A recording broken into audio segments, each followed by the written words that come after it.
আমি একটা গল্প বলতে চাই তোমাদের সামনে। গল্পটা হলো এমন, একটা মুরগ কিনে এনেছে একটা মানুষ।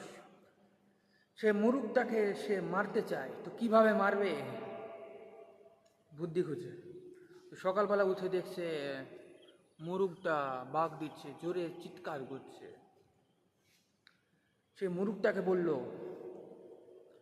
তুই চিৎকার করবি না, তুই বাঘ দিবি না, আর বাঘ দিলে তোকে কিন্তু মেরে ফেলবো। তারপর দিন সে বাঘ দেওয়া বন্ধ করে দিল, সে চিৎকার করা বন্ধ করে দিল।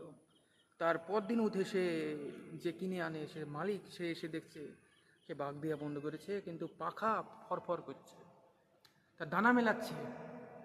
সে তখন বলল যে তুই দানা মেলাবি না, তুই দানা মেলালেই তোকে আমি মেরে ফেলবো। তারপর দিন তারপর দিন সেই সে মালিক সে মুরগের কাছে যায়, দেখছে পাখা ফরফর করছে না। সে গলা লড়াচ্ছে, তার মাথা নড়াচ্ছে। তারপরে সে বলছে, মাথাও লড়াবে না, মাথা লড়ালে তোকে মেরে ফেলবো। তারপর দিন সকালবেলা উঠে দেখছে যে মুরগটা এক কর্নারে বসে আছে। তখন মনে মনে ভাবছে মালিকটা যে একে তো কোনো কিছু করা যাচ্ছে না।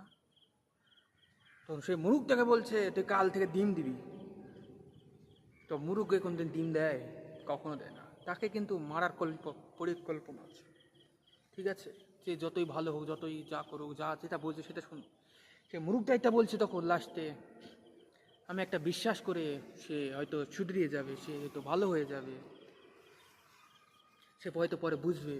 না, সে তো বুঝবে না, তাকে তো খাওয়ার ধান্দা, তাকে মেরে কেটে খাওয়ার ধান্দা। হুম, তাকে মেরে কেটে খাওয়ার ধান্দা। আর সে চাইলে কিন্তু পালিয়ে যেতে পারতো, তাকে কিন্তু বাইরে ছেড়ে দেওয়া হয় ফাঁকা ময়দানে।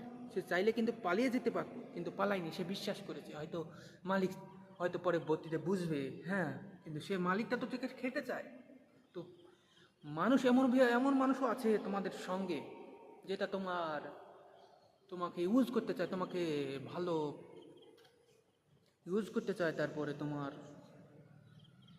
সাহায্য চায়, কিন্তু তোমার হয়তো বিপদের দিন তোমার সাথে থাকবে না, বিপদের দিন তোমাকে ছেড়ে পালাবে। হ্যাঁ, এটাই সত্যি।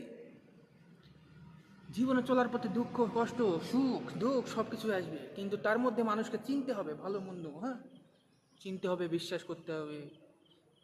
এমন কোনো কাজ করো না যে তুমি অন্য কারো বিশ্বাস ভাঙবে। এটাই তো।